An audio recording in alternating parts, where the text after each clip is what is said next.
In the winter of 1873, the German immigrant community of Milwaukee, Wisconsin, whispered about 11-year-old Emma Richter in hushed, fearful tones. This pale, quiet child could calculate the day of the week for any date in human history within seconds, memorize entire conversations word for word after hearing them just once, and recite the precise number of steps between any two buildings in her neighborhood. What modern science might recognize as an extraordinary neurological condition was, to the people of 1873, either a divine blessing or something far more sinister.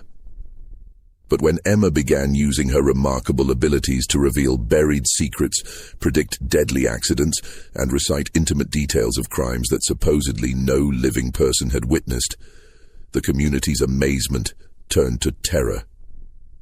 By spring, 3 men would be dead, a family would flee in the night, and Emma Richter herself would vanish without a trace, leaving behind only a leather journal filled with numbers that no one dared to decode. Before we continue with the chilling story of Emma Richter and the dark secrets her extraordinary mind uncovered in Milwaukee's German Quarter, make sure to subscribe to our channel and hit that notification bell. We bring you the most haunting historical mysteries every week. And let us know in the comments what state or city you're listening from. These stories happened in communities just like yours, closer to home than you might think. What the residents of Brewery Town didn't realize was that Emma's gift would expose a web of lies, betrayal and murder that had been carefully hidden for nearly a decade, and that her mathematical precision would become their community's most terrifying nightmare. Milwaukee's German Quarter in 1873 was a bustling enclave of red brick breweries, modest wooden homes, and the constant sound of German voices mixing with English in the crisp Wisconsin air. The community of nearly 8,000 German immigrants had built their own little Bavaria along the shores of Lake Michigan, complete with beer gardens, traditional bakeries, and the familiar rhythms of old-world life transplanted to American soil. The men worked in the breweries, Schlitz, Best, and the dozens of smaller operations that made Milwaukee famous, while their wives tended gardens that yielded the same vegetables their grandmothers had grown in the Rhineland. Heinrich and Greta Richter had arrived from Bavaria in 1861 with dreams of prosperity and their infant daughter Emma. Heinrich found steady work as a brewmaster at the Kellner Brewery, a mid-sized operation that supplied beer to the growing city's thirsty population. Greta took in laundry and mending to supplement their income, her nimble fingers working by candlelight long after Emma had been put to bed in their small but tidy home on Galena Street. The Richters were unremarkable in every way except for their daughter. Emma had been born during the harsh Atlantic crossing, 3 weeks premature and so small that the ship's doctor doubted she would survive the journey. But survive she did, though she remained slight and pale, with enormous grey eyes that seemed to take in everything around her with unsettling intensity. As a toddler, she rarely cried or demanded attention, content to sit quietly in corners, watching and listening as the adult world unfolded around her. By age 4, Emma's parents began to notice something unusual. She could recite entire conversations she had overheard days earlier, complete with the precise inflections and accents of the speakers. She counted everything, the number of stitches in her mother's embroidery, the steps from their front door to the bakery, the exact time between the brewery whistles that marked the beginning and end of each workday. When Heinrich taught her basic arithmetic, she absorbed mathematical concepts with frightening speed, solving problems in her head faster than he could work them out on paper. The German community initially viewed Emma's abilities with a mixture of pride and unease.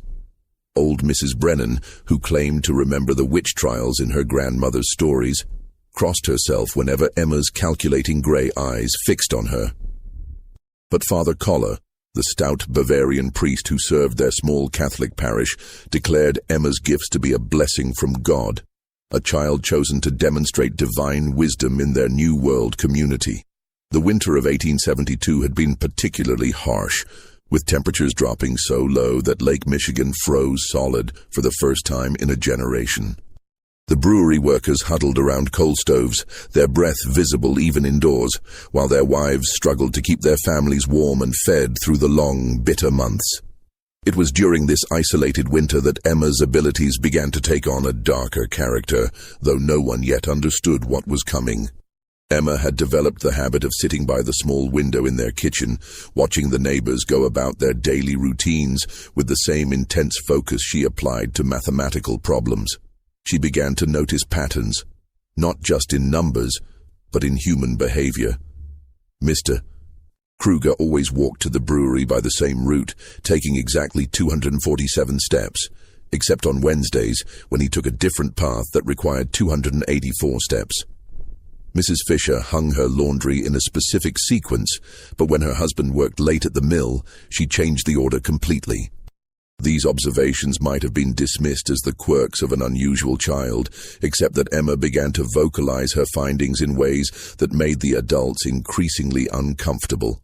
The transformation from curiosity to dread began on a grey February morning in 1873. Emma was sitting at the kitchen table, methodically eating her breakfast, while her mother prepared her father's lunch pail, when she suddenly looked up and announced, "Mr. Dietrich will not come home from the brewery today. He will die at exactly 14 minutes past 2 o'clock. Greta Richter nearly dropped the tin pail she was holding. Emma, mein Gott, what a terrible thing to say. Why would you think such a thing? Emma's grey eyes remained fixed on her mother's face with that unsettling intensity. He has been drinking from the small brown bottle for 17 days. Yesterday he drank 3 times more than usual. His steps were uneven, 251 instead of his normal 244. When people change their patterns by more than 10%, something significant happens within 72 hours.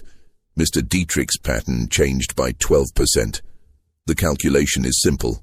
Heinrich, who had been putting on his heavy wool coat, stopped and stared at his daughter. Johann Dietrich was indeed a drinker, but no more than half the men in the German quarter. The idea that Emma had been counting his steps and tracking his drinking habits was disturbing enough, but her calm, mathematical certainty about his death sent a chill through both parents that had nothing to do with the Wisconsin winter. "You must not say such things, Emma," Heinrich said firmly. "It's not proper for a child to speak of death." Emma simply nodded and returned to her breakfast, but her parents exchanged worried glances over her bent head. They had grown accustomed to their daughter's unusual observations, but this felt different, darker and more specific than her typical mathematical pronouncements. At precisely 14 minutes past 2 that afternoon, Johann Dietrich collapsed in the brewery's malt room. The official cause of death was heart failure, brought on by what Dr. Muller determined to be chronic alcohol poisoning. The brewery workers who found him noted that he had been acting strangely for weeks, drinking more heavily than usual and showing signs of severe anxiety. But what truly unsettled them was the timing. Emma Richter's prediction had been accurate to the minute. Word of Emma's grim prophecy spread through the German quarter like smoke from a chimney fire. Some dismissed it as coincidence, but others remembered the pale girl with the calculating eyes and began to wonder what else she might have observed during her silent vigils at the kitchen window. The Richter family found themselves the subject of whispered conversations and sideways glances when they walked to church or visited the market. Father Koller, who had previously praised Emma's gifts as divine, now seemed less certain. When Heinrich approached him after Sunday Mass, seeking guidance about his daughter's disturbing prediction, the priest's jovial demeanor had been replaced by something approaching concern. "Heinrich, my friend," Father Koller said, his Bavarian accent thick with worry. "Perhaps it would be best if young Emma spent less time watching the neighbors and more time with her prayers.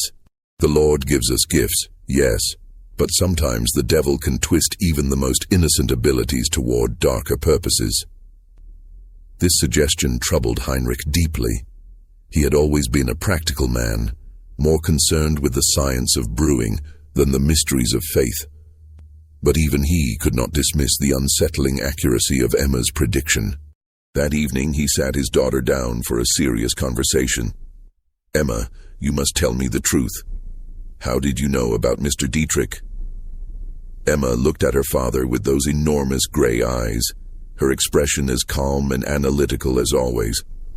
I watch. I count. I remember.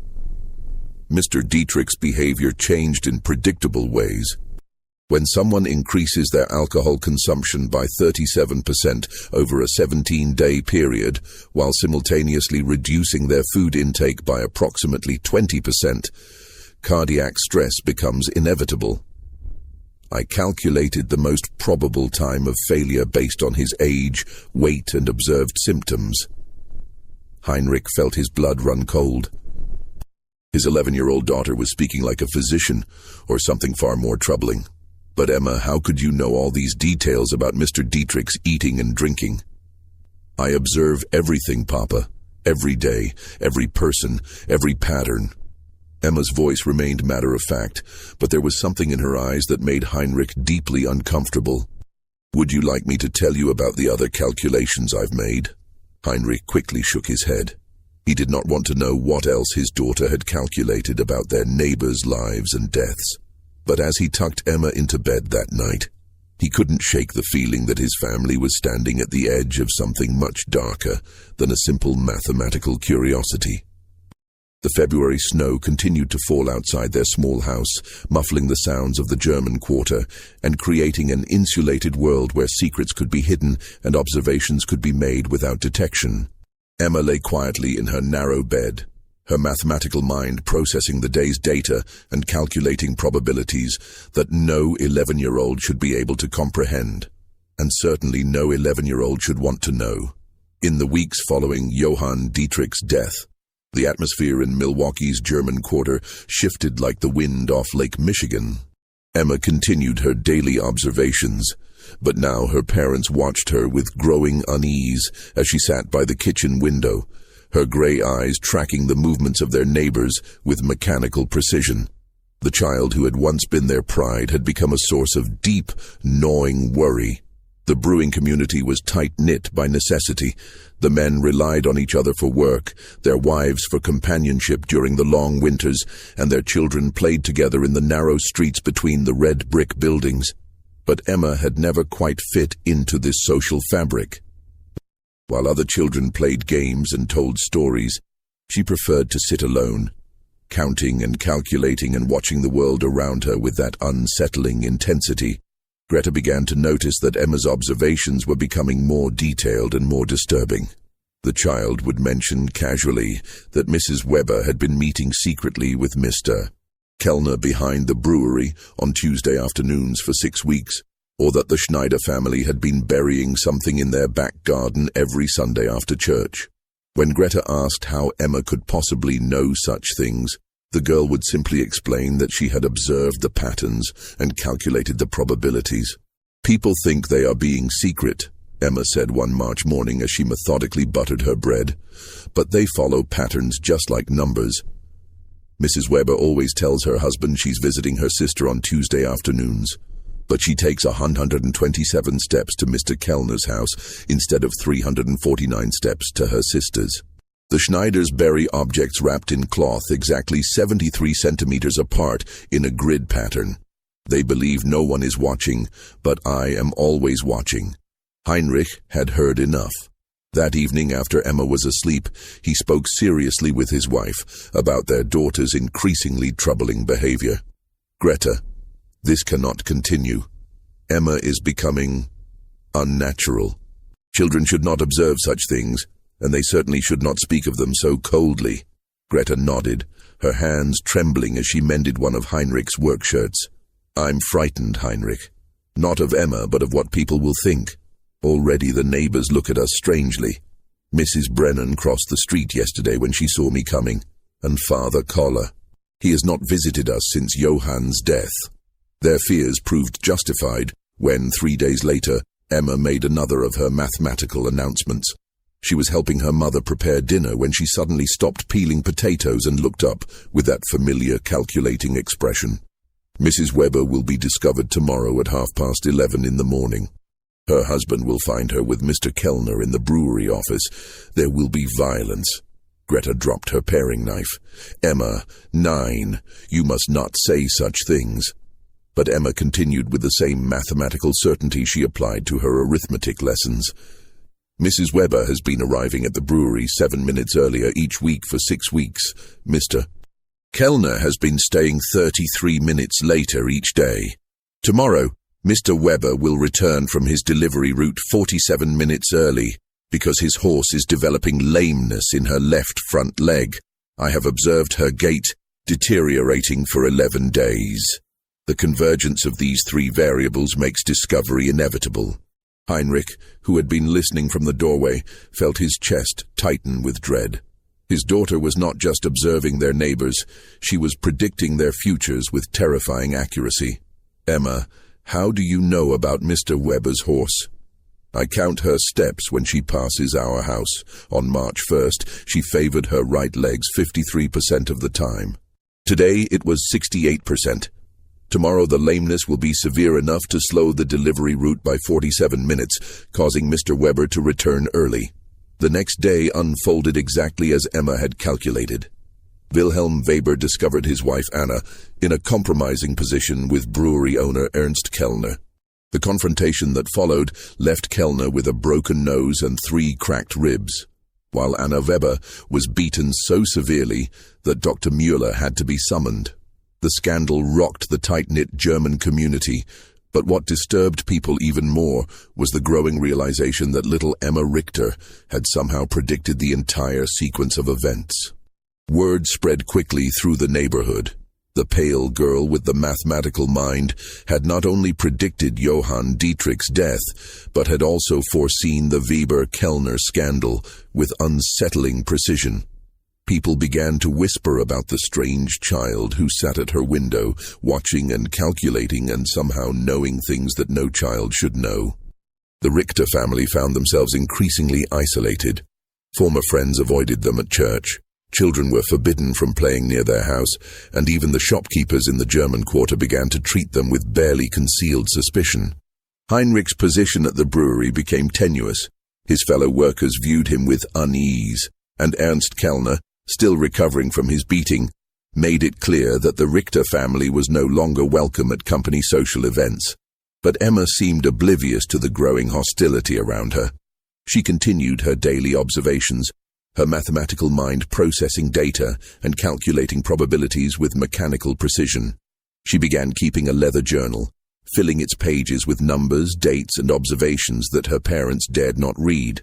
The sight of their 11-year-old daughter bent over her calculations, writing in neat columns of figures, filled them with a dread they could not name. As winter gave way to spring, the isolation deepened. The German quarter that had once felt like home now seemed hostile and threatening. Heinrich began to consider the unthinkable, leaving Milwaukee, abandoning the life they had built, and starting over somewhere far from the whispers and the fear and the terrible accuracy of their daughter's predictions. But Emma was not finished with her calculations. The worst was yet to come, and her mathematical mind had already begun processing the data that would lead to the darkest secrets of all. As April arrived in Milwaukee, bringing with it the first tentative warmth after the brutal winter, Emma's journal grew thicker with her precise notations. The leather-bound book had become her constant companion, and she filled its pages with increasingly complex calculations that went far beyond simple mathematics. Her parents caught glimpses of charts tracking human behavior patterns, tables of numerical sequences they couldn't understand, and detailed maps of the German quarter marked with symbols and measurements.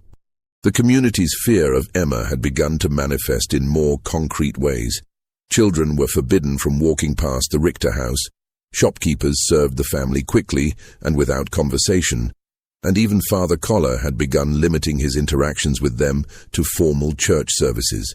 But Emma's isolation only seemed to sharpen her observational skills, as if the removal of normal social distractions allowed her unusual mind to focus more intently on the mathematical patterns she perceived in human behavior. Dr. Friedrich Müller, the community's physician, had grown increasingly curious about Emma's abilities. Unlike the superstitious whispers of the neighbors, Dr. Muller approached the situation with scientific interest. He had studied medicine in Berlin before immigrating to America, and had encountered cases of unusual mental capabilities in his practice. When Heinrich Richter approached him privately, seeking medical advice about his daughter's condition, Dr. Muller agreed to examine Emma. The examination took place on a rainy Thursday morning in Dr. Muller's office above the pharmacy on Water Street. Emma submitted to the doctor's questions and tests with the same mathematical precision she applied to everything else, answering each inquiry with detailed accuracy, while her grey eyes remained fixed on some invisible calculation. "Emma," Dr. Muller said in his accented English, "your father tells me you can predict when certain events will happen. Can you explain to me how you do this?" Emma looked at the doctor with that unsettling intensity. "I observe patterns and calculate probabilities based on established behavioral data. People believe their actions are random, but they follow mathematical sequences. When I have sufficient data points, I can predict future behavior with high accuracy." Dr. Muller leaned forward, intrigued despite himself. "Can you give me an example?" Emma consulted her journal, flipping through pages of neat numerical notations. "Mrs. Brennan believes she is keeping a secret, but her pattern is quite obvious. Every Tuesday and Friday for 8 weeks, she has walked to the church at exactly 3:15 in the afternoon. But instead of entering for prayer, she continues to the rectory and remains for precisely 43 minutes. Father Collar's pattern has also changed. He has been purchasing extra candles and wine, and his evening prayers have extended by an average of 17 minutes on Tuesdays and Fridays. The correlation is statistically significant." Dr. Muller felt his breath catch. The implications of what Emma was suggesting about the priest and the widow were scandalous enough, but the methodical way she had documented her observations was deeply troubling. "Emma, how long have you been watching people in this way?" "Always," Emma replied simply. "Since I was very small, but I only began making calculations when I learned mathematics. The patterns became clearer then." After the examination, Dr. Muller spoke privately with Heinrich and Greta Richter. His medical training told him that Emma's condition was neurological rather than supernatural, but he had no framework for understanding what he had observed. "Your daughter's mind works differently than other children's," he explained. "She processes information in ways that seem almost mechanical. In my opinion, this is a medical condition, not the other things people are saying." But even Dr. Muller's scientific perspective couldn't diminish the growing dread that surrounded Emma's predictions. 2 days after his examination, Emma made another of her calculated announcements. "There will be a fire at the Zimmerman house on Sunday evening. It will start at 8:47 and spread to 3 adjacent buildings before the volunteer fire brigade can respond. Mr. Zimmerman will not survive." Heinrich felt the familiar chill that accompanied his daughter's predictions. "Emma, you must not say such things. How could you possibly know about a fire?" Emma consulted her journal. "Mr. Zimmerman has been drinking lamp oil mixed with whiskey for 12 days. I observed him purchasing both items in quantities that exceed normal household use. His wife left for Chicago to visit her sister yesterday, which follows the pattern of wives leaving before significant domestic incidents occur. The chimney on their house has structural damage that I calculated based on the angle of smoke emission and the pattern of soot deposits. The probability of fire is 93%. Greta began to weep softly. The clinical way Emma discussed potential tragedy, as if human suffering were simply another mathematical problem to be solved, frightened her more than any supernatural explanation would have.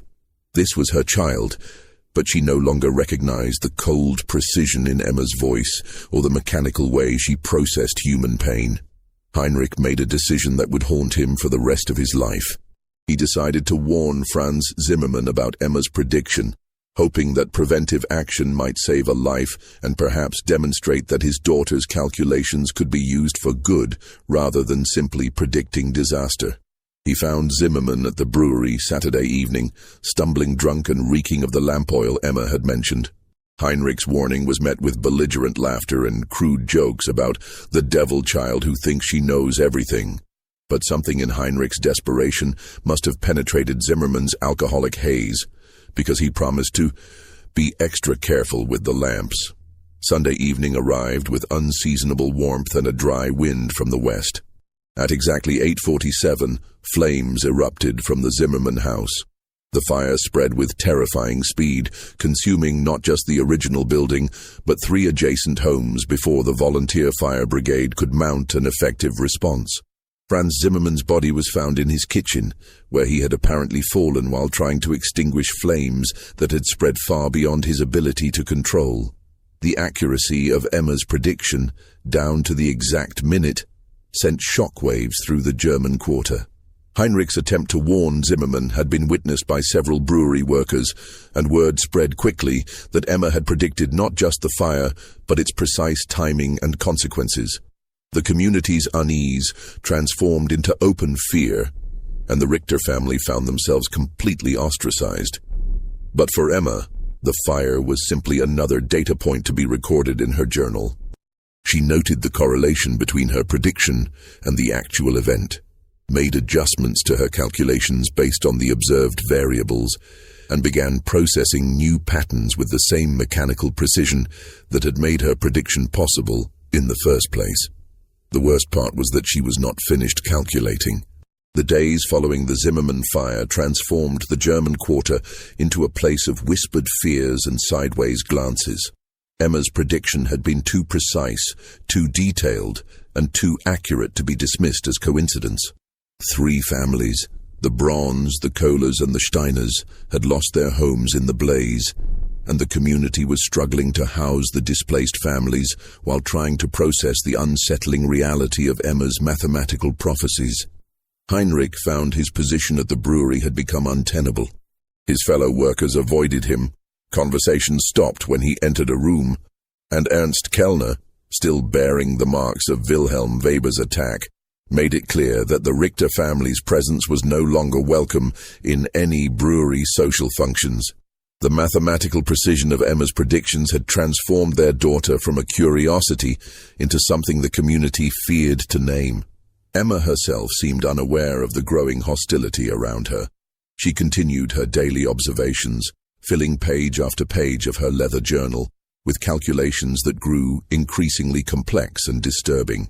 She had begun creating what appeared to be probability matrices, tracking multiple variables simultaneously and generating predictions that extended weeks into the future. Greta found herself afraid to look at her daughter's journal, terrified of what calculations Emma might be making about their own family or neighbors. The child who had once been her greatest joy had become a source of constant anxiety. Emma's matter-of-fact discussions of human tragedy, her clinical observations about people's most private behaviors, and her mechanical processing of information that should have evoked emotional responses all contributed to a growing sense that something fundamental had been lost or damaged in her daughter's mind. The breaking point came on a Tuesday morning in late April. Emma was sitting at her usual place by the kitchen window, watching the street activity with her characteristic intensity, when she suddenly looked up at her mother with those calculating grey eyes. "Mama, there is something wrong with the pattern today." Greta, who was preparing bread for baking, felt her hands begin to tremble. "What do you mean, Emma?" Emma consulted her journal, flipping through pages of numerical notations with practiced efficiency. "Every Tuesday for 11 weeks, Mrs. Brennan has walked to the rectory at exactly 3:15. But today she left her house at 2:47 and walked toward the river instead. Her behavior indicates significant distress. Her step length decreased by 12%, and her breathing pattern was irregular. This suggests she is planning something final." The clinical way Emma discussed Mrs. Brennan's apparent suicidal intentions filled Greta with horror. "Emma, you must not speak of such things. Mrs. Brennan is a good woman. She would never. The mathematical probability is 87%. Emma interrupted with the same tone she might use to discuss the weather. People who dramatically alter established behavioral patterns while displaying physical signs of distress typically execute irreversible decisions within 4 hours of the pattern change. Mrs. Brennan's pattern changed 43 minutes ago. Greta felt the world tilting around her. The realization that her 11-year-old daughter was calmly predicting a neighbor's suicide with mathematical precision was more than she could bear. She dropped her bread dough and ran to find Heinrich, who was in their small garden behind the house, trying to find some normalcy in the simple act of preparing soil for spring planting. "Heinrich, you must come quickly. Emma says Mrs. Brennan is going to harm herself. We must do something." Heinrich looked at his wife's terrified face and felt the familiar dread that had become their constant companion. They found Emma still sitting by the window, making additional notations in her journal as if recording a scientific observation rather than predicting a human tragedy. "Emma, tell me exactly what you observed about Mrs. Brennan." Emma looked up from her calculations. She deviated from her established Tuesday pattern by 28 minutes. Her physical indicators suggested severe emotional distress. Based on historical data about behavioral pattern disruption, the probability of self-harm is 87%, with peak likelihood occurring between 5 and 7 this evening. Heinrich made a decision that revealed both his desperation and his growing acceptance of Emma's abilities. He left the house immediately and went searching for Margaret Brennan, following the route toward the river that Emma had indicated. He found the elderly widow standing on the dock where the fishing boats tied up, staring into the dark water with an expression of profound despair. "Mrs. Brennan," Heinrich called softly, approaching carefully so as not to startle her. "Are you all right?" The elderly woman turned toward him, her eyes red with tears. "Heinrich, what are you doing here?" I was concerned about you. You seem troubled lately." Mrs. Brennan's face crumpled. "I cannot bear it any more, Heinrich. The shame, the whispers, the knowledge that everyone knows about my weakness. Father Koller says it is sin, but I cannot help what I feel for him. Better to end it than to live with this disgrace." Heinrich realized with growing horror that Emma's observations about Mrs. Brennan and Father Koller had been accurate, and that the elderly woman was indeed contemplating suicide rather than face the scandal. He spent the next 2 hours talking Margaret Brennan away from the river, convincing her that shame was not worth dying for and that the community's judgment would eventually fade. When he returned home that evening, he found Emma making final notations in her journal. "Mrs. Brennan did not follow through with her plan," she observed clinically. "The intervention changed the probability calculation. I will need to adjust my variables for future predictions involving third-party interference." Heinrich stared at his daughter in disbelief. Emma had somehow observed and calculated a suicide attempt that had not yet occurred, and now she was treating his intervention as simply another data point to be incorporated into her mathematical models. The realization that his 11-year-old daughter was not just predicting tragic events, but studying human suffering with scientific detachment filled him with a horror he could not name. That night, as Emma slept peacefully in her narrow bed, Heinrich and Greta made a decision that would change their lives forever. They could not continue living in Milwaukee. Emma's abilities, whatever they were, had made their life in the German Quarter impossible. But more troubling was the growing realization that their daughter was not just observing and calculating human behavior, but seemed to be losing touch with the emotional reality of the tragedies she predicted. They began making quiet plans to leave Wisconsin, to find some place where Emma could live without being feared, and where her unusual mind might find a different outlet. But Emma was not finished with her calculations, and the most disturbing revelations were yet to come. As Heinrich lay awake that night, listening to the sounds of the German Quarter settling into sleep, he could not shake the feeling that his daughter's mathematical mind had uncovered secrets that went far deeper than adultery and suicide attempts. The precision of her observations, the clinical way she discussed human tragedy, and the growing complexity of her calculations all suggested that Emma had been watching and recording far more than anyone realized. And the most terrifying part was that she was still calculating. The revelation that would expose the darkest secret of Milwaukee's German Quarter came on the first day of May, 1873. Emma had been making increasingly complex calculations in her journal, creating elaborate charts that tracked the movements and behaviors of virtually every adult in their community. Her parents had begun packing their belongings in preparation for leaving Wisconsin, hoping to escape before Emma's next prediction could destroy more lives. But that morning, as spring sunlight streamed through their kitchen window, Emma made an announcement that would shake the very foundations of their community. "Papa," she said, looking up from her journal with those calculating gray eyes, "I need to show you something important. My calculations have revealed a pattern that explains everything." Heinrich, who had been dreading this moment for weeks, reluctantly sat down across from his daughter. Emma opened her journal to a section filled with detailed charts, maps, and numerical sequences that looked more like the work of a trained investigator than an 11-year-old child. "For 26 months, I have been observing and recording the behavior patterns of 43 adults in our community," Emma began with her characteristic clinical precision. "Initially, I believed the patterns were random variations, but when I analyzed the data systematically, I discovered correlations that indicate organized criminal activity." Heinrich felt his blood run cold. "Emma, what are you saying?" Emma consulted her charts with the methodical precision of a mathematics professor. 7 men in our community have been meeting secretly every Wednesday at midnight in the basement of Kellner's brewery. I calculated their movement patterns based on observed deviations from normal behavior, timing inconsistencies in their stated activities, and physical evidence of their gatherings. She pointed to a detailed map of the German Quarter marked with symbols and measurements. "Mr. Steinberg tells his wife he works late on Wednesday nights, but he leaves the mill at exactly the same time as the other 6 men and walks to the brewery using a route that avoids the main streets. The pattern has been consistent for 26 months, with only 3 exceptions that correlated with illness or family emergencies." Heinrich stared at the map, recognizing the names Emma had marked. Wilhelm Weber, Franz Kellner, Ernst's brother, Hans Zimmermann, Franz's cousin, Otto Steinberg, Klaus Brennan, Margaret's deceased husband until 3 months ago, Gustav Wolf, and Hermann Kruger. "Emma, how could you possibly know about secret meetings?" "I observe everything, Papa.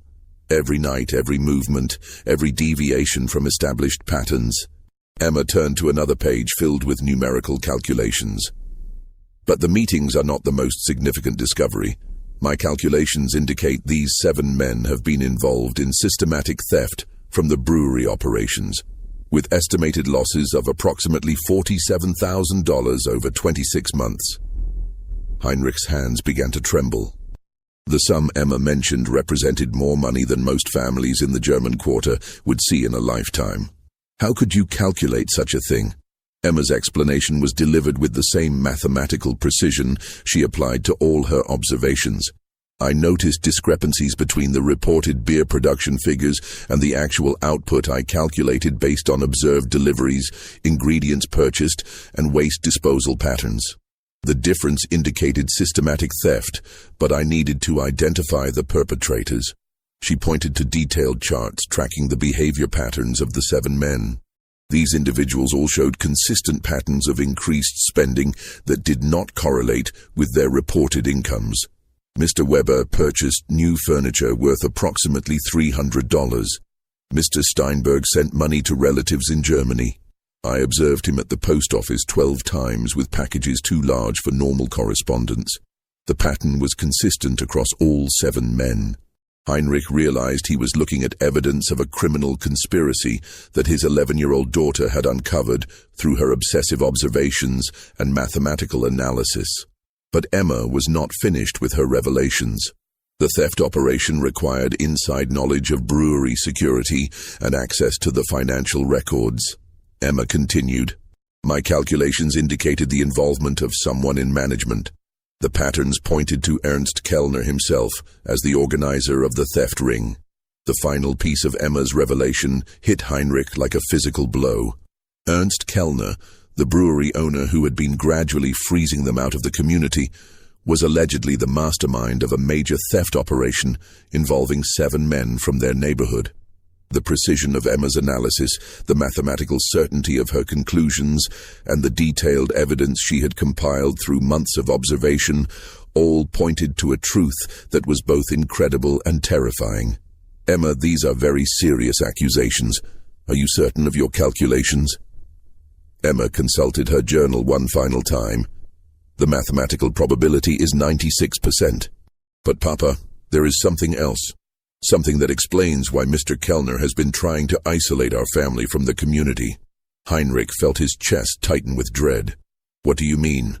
"Mr. Kellner knows that I observe everything. He has been watching me watch him. 3 weeks ago, he approached our house twice at night and stood outside for 17 minutes each time, as if calculating whether I might have discovered his secret. His behavior indicates he suspects I know about the theft operation."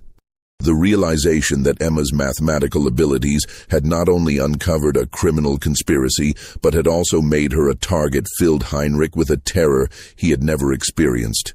His daughter's obsessive observations and calculating mind had revealed secrets that powerful men would kill to protect.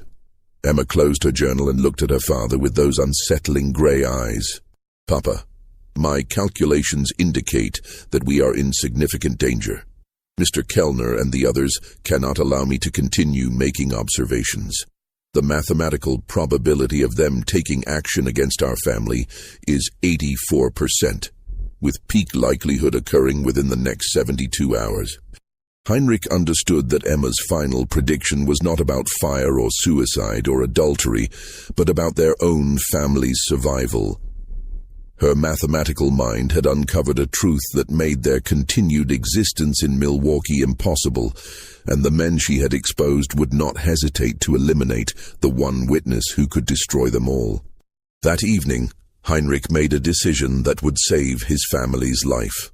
Using the detailed evidence Emma had compiled in her journal, he approached Dr. Müller under cover of darkness and shared Emma's discoveries. The physician, who had already been disturbed by Emma's unusual abilities, was stunned by the mathematical precision of her criminal investigation. "Heinrich, if what Emma has calculated is true, we are looking at the largest theft operation in Milwaukee's history," Dr. Müller whispered as he examined the journal by lamplight in his office. "But more importantly, if Kellner suspects that Emma knows, your family is in mortal danger." Dr. Müller agreed to help them escape Milwaukee immediately. Using his medical connections, he arranged for Heinrich to receive an emergency job offer at a brewery in distant Minnesota, providing cover for their sudden departure. They would leave that very night, before Emma's 72-hour prediction could come to pass. As the Richter family loaded their few belongings into Dr. Müller's wagon under cover of darkness, Emma made one final observation that would haunt Heinrich for the rest of his life. "Papa, in approximately 6 months, the theft operation will be discovered through other means. Mr. Kellner will face justice, but 3 of the 7 men will not survive the investigation. The mathematical probabilities are quite clear." Heinrich shuddered as he lifted his daughter into the wagon. Even as they fled for their lives, Emma was calculating the future consequences of the conspiracy she had uncovered. Her prediction would prove accurate in every detail. By winter, a federal investigation would expose the theft ring, Ernst Kellner would be arrested and convicted, and 3 of his accomplices would die under suspicious circumstances that were never fully explained. But on that dark May night in 1873, as their wagon rolled through the sleeping streets of Milwaukee's German Quarter, Heinrich could only think about how his daughter's extraordinary mathematical mind had both saved their lives and destroyed the only home they had ever known in America. The Richter family vanished from Milwaukee in the early hours of May 2nd, 1873, leaving behind only whispered stories and unanswered questions. Dr. Müller reported that they had received an emergency family summons back to Bavaria, but the few people who bothered to ask noted that no ship passenger records could be found to confirm their departure from America. What the residents of the German quarter never learned was that Heinrich, Greta, and Emma Richter had indeed traveled to Minnesota, where Heinrich found work at a small brewery in the town of New Ulm. Dr. Muller had sworn to keep their location secret, understanding that Emma's mathematical abilities would always make her a target for those who feared exposure of their secrets. In New Ulm, the Richter family attempted to build a new life far from the whispers and fears that had driven them from Milwaukee. Heinrich found the brewery work familiar and satisfying, while Greta slowly began to rebuild the domestic routines that had been shattered by Emma's disturbing predictions. But Emma herself remained unchanged. Her mathematical mind continued to observe, calculate, and record human behavior patterns with the same mechanical precision that had made her both famous and feared. Dr. Muller maintained correspondence with the family for several months, reporting that Emma had begun working with a mathematics professor at a nearby college who was fascinated by her unusual abilities. The professor, a German immigrant named Dr. Hermann Weiss, approached Emma's condition from a scientific rather than supernatural perspective, helping her understand and channel her observational skills in ways that might prove beneficial rather than destructive. But the most significant revelation came in November of 1873, when Dr. Muller received a letter from Heinrich containing Emma's final prediction about the Milwaukee theft operation. As she had calculated with mathematical precision, federal investigators had indeed uncovered Ernst Kellner's conspiracy. Kellner was arrested and convicted of embezzling over $50,000 from multiple brewery operations. Wilhelm Weber, who had been Kellner's primary accomplice, was found dead in his home under circumstances that were ruled a suicide, but which many suspected were something far more sinister. Otto Steinberg and Hermann Kruger also died within weeks of the investigation's conclusion. Steinberg in what appeared to be a drunken accident, and Kruger from what Dr. Muller diagnosed as a sudden heart attack that bore suspicious similarities to the symptoms of certain poisons. Emma's mathematical analysis of the criminal conspiracy had been accurate in every detail, including her prediction that not all of the conspirators would survive the eventual discovery of their crimes. The precision of her calculations, even from hundreds of miles away and months in advance, confirmed what Heinrich had come to understand about his daughter's extraordinary and terrifying abilities. The German quarter of Milwaukee slowly recovered from the scandal and tragedy of 1873.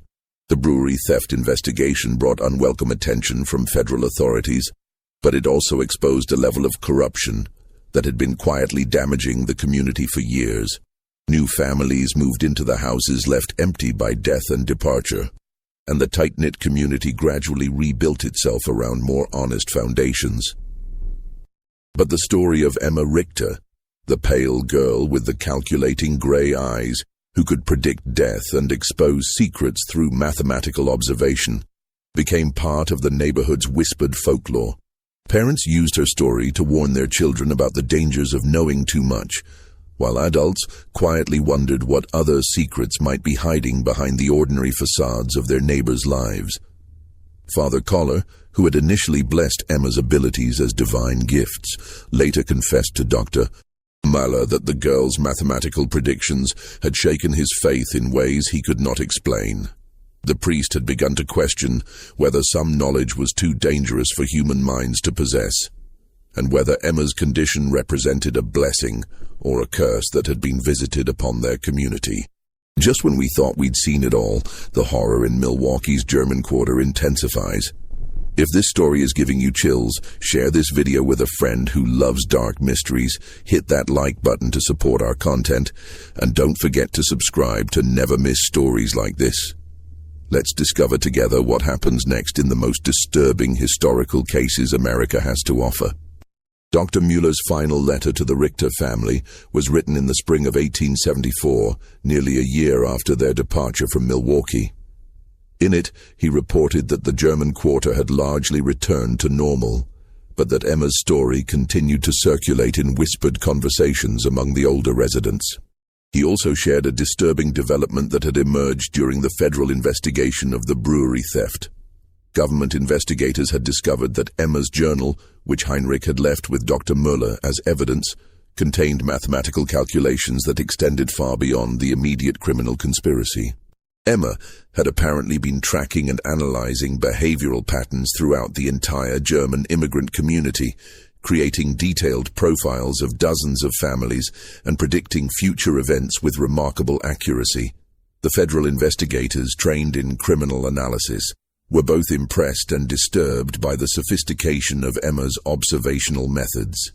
"Your daughter's mind works in ways that professional investigators might envy," Dr. Müller wrote. "But I confess that I am grateful she is far from Milwaukee. The precision of her observations and the mathematical certainty of her predictions represent a kind of knowledge that I fear is too dangerous for any community to possess." The final mention of Emma Richter in any historical record comes from a brief notation in the New Ulm College Mathematics Department records from 1875. Professor Hermann Weiss reported that his special student had demonstrated unprecedented abilities in statistical analysis and behavioral prediction, but that her family had decided to relocate once again for personal reasons. After that entry, Emma Richter disappeared from history as completely as she had vanished from Milwaukee on that dark night in May of 1873. What happened to the girl who could calculate human behavior with mathematical precision remains unknown. Some researchers have theorized that families like the Richters, possessing children with unusual abilities, deliberately maintained their anonymity to protect themselves from both scientific exploitation and community persecution. Emma's story represents one of the few documented cases where such abilities were recorded in sufficient detail to understand their scope and implications. This mystery shows us that the human mind remains one of our greatest enigmas, capable of developing extraordinary abilities that challenge our understanding of intelligence, observation, and prediction. In 1873, Emma Richter's mathematical approach to human behavior was seen as either divine or demonic. But modern science recognizes that conditions like savant syndrome, autism spectrum disorders, and hyperthymesia can indeed create minds that process information in ways that seem almost supernatural to those who don't understand the neurological mechanisms involved. What do you think of this story? Do you believe everything was revealed, or do you think Emma's abilities extended even further than what we discovered? Leave your comment below and let us know if you've ever encountered someone with similar extraordinary mental abilities. If you enjoyed this tale and want more horror stories like this, subscribe, hit the notification bell, and share with someone who loves mysteries. These historical cases remind us that the most frightening truths are often hidden in plain sight, waiting for the right mind to calculate their terrible secrets. The case of Emma Richter demonstrates that sometimes the most terrifying discoveries come not from supernatural forces, but from the relentless application of mathematical logic to human behavior. In a world where we believe our secrets are safe, the existence of minds capable of such precise observation and calculation reminds us that privacy may be nothing more than an illusion, and that the patterns we think we hide may be visible to those who know how to look and how to count.